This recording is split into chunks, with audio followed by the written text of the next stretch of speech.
Au niveau de ma chaîne son, entre le préampli, l'ampli de puissance, les pédales de disto et les pédales de modulation, donc j'ai intégré le TC Electronics Sentry Noise Gate, très efficace, que je recommande tout particulièrement, qui permet, avec un des réglages que j'ai récupéré sur le net, c'est le Tone Print Free Bands, 3 bandes si je me souviens bien, très efficace, et ça me permet en fait d'avoir le threshold ici relativement bas, comme on peut le voir. Donc au niveau de la chaîne son, autour du TC Electronics Sentry, donc qui est mon noise gate, je l'ai monté en méthode 4 câbles, très efficace. Donc comme je disais, avec le Tone Print Freebands que j'ai récupéré sur le site de TC Electronics. En input du noise gate, j'ai mes deux pédales, overdrive, fuzz. Pour attaquer mon préampli à lampe Victor, donc je sors par le send ici du Sentry. J'ai mon IP booster, un buffer, et ici je rentre dans le in de mon préampli Victor Black Eyes. Le out du préampli Black Eyes repart dans le return du Sentry, comme on voit là. Et je termine ma chaîne son avec l'output du Noise Gate Sentry qui va rentrer dans mon EQ 10 bandes et un petit multi-effet que j'utilise pour les effets temporels de modulation avec délai, reverb, un peu de chorus, bon, moyen de chorus, qui est un zoom ici, le 70 CDR. Et sortie du zoom, ici, je vais vers mon ampli de puissance. Alors mon ampli de puissance est un ampli no-name basé sur un schéma Fender au niveau du préampli, mais comme je le bypass, je m'en occupe pas, je retourne dans... Enfin, je rentre dans le return de l'ampli à partir de mon préampli, donc c'est deux lampes 6L6 de puissance plus une 12AX7, à peu près 40 watts. Et j'utilise un très bon atténuateur français de chez Plug and Play, donc atténuateur 50 watts qui me va très bien, sur lequel en plus j'ai une sortie drive ici si je veux mettre des simulations d'impulse response, donc des baffles avec un plugin genre Wall of Sound ou autre sur mon PC. J'ai ici un deuxième ampli de puissance 5 watts, deux lampes 6V6 en push-pull que m'a fait Victor, 5 watts 1 watt avec deux modes, un mode moderne et puis un mode vintage que j'utilise aussi, mais que je vais encore plus utiliser quand je prendrai une baffle 2x12 fermée et je connecterai le préampli Victor sur ce power amp Victor pour adresser le 2x12 et plutôt un autre préampli à lampe chez ma Fender Tweed que j'ai pour mettre sur mes deux baffles 2x12.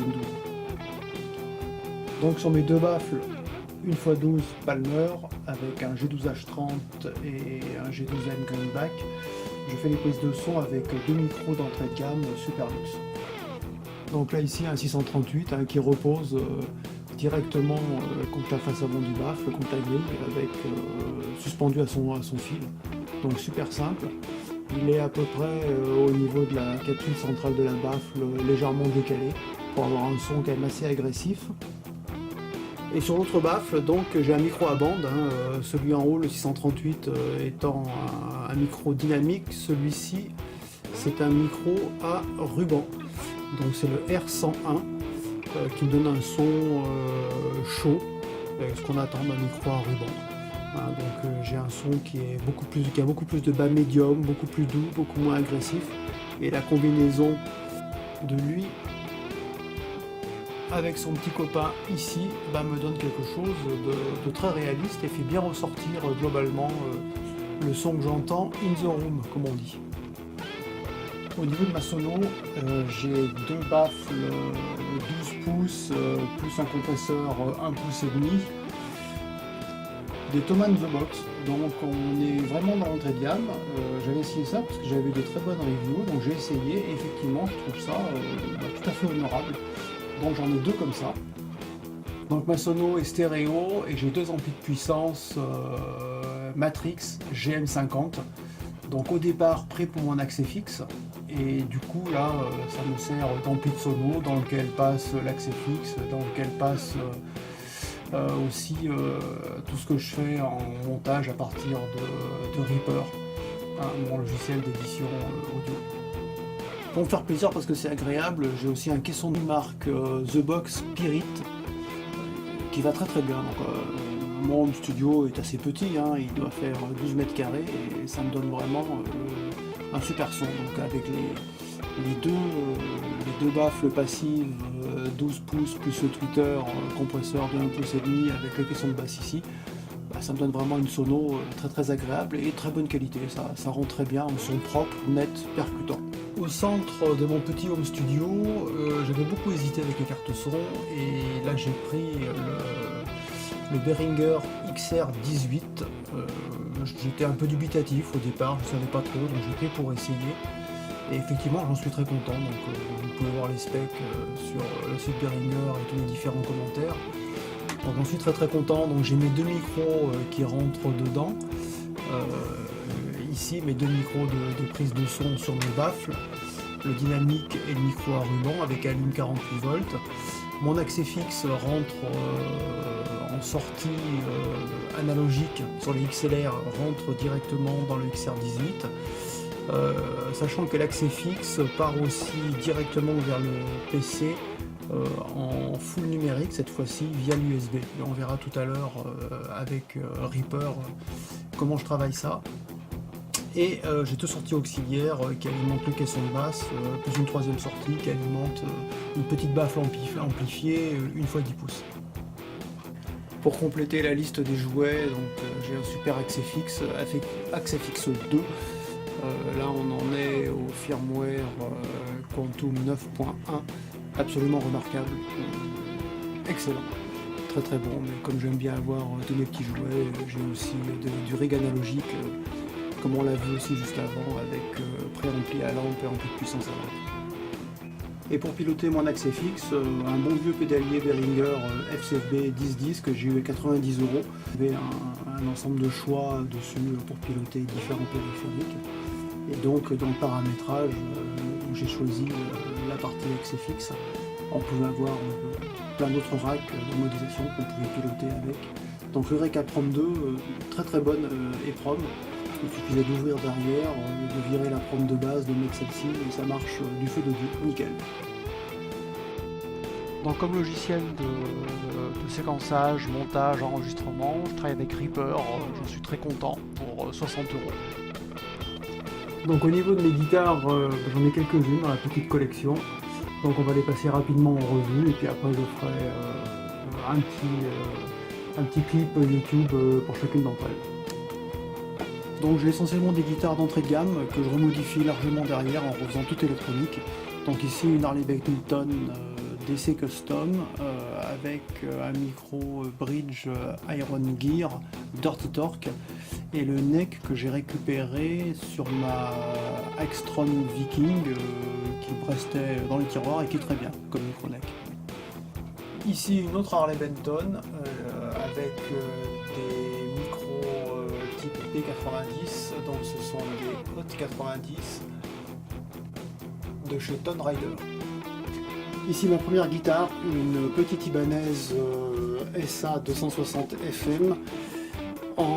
J'ai mis du micro un peu musclé, donc un micro céramique en bridge, une double barre, qui est un power rail de chez GFS, qui sonne très bien, et deux micros, comme on peut le voir, Camel Shenawi, qui sont des humbuckers en format simple, des Camel Shenawi FIR 2.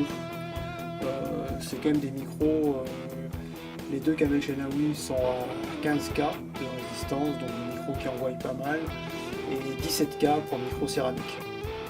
Ici une Extron Viking Deluxe Tremar sur laquelle j'ai monté deux micros de chez Tone Rider, des Anilco 2, ce sont des Rocksong, ça fait un bel ensemble.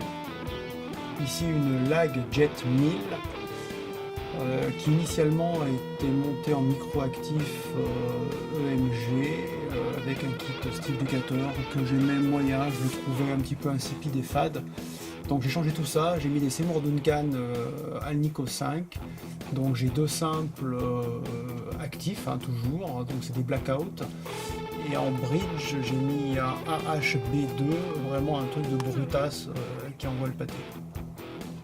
Ici une LTD MH350NT qui initialement a été montée avec des EMG 80-81, donc j'ai changé ça, je suis resté en EMG. J'ai pris toujours des EMG actifs Alnico 5, le couple 57-66, très bon, très sympa, qui n'a pas du tout la froideur des EMG 80, 81, 85, etc. Ici une Agile de chez Rondo que j'ai fait venir des US pour $400, rapport qualité-prix assez imbattable, donc format type Les Paul. Que j'ai monté, alors comme d'habitude électronique toute changée, avec en bridge un micro Camel Shenawi Alnico 8 et en bridge un Barnacle The Mule. Donc évidemment ça rend très bien. J'ai oublié de dire, tous les potards sur toutes mes grattes sont tous changés aussi, c'est tous des CTS avec des capas Orange Drop. Finir, une autre Harley Benton, la CST 24 HB. Très belle guitare, copie lointaine d'une PRS, comme on peut l'imaginer en la voyant. Alors dessus, pareil, micro changé, et j'ai mis des Rail Hammer avec un Alnico Grande en bridge et je me souviens plus d'ailleurs, un Hyper Vintage en neck.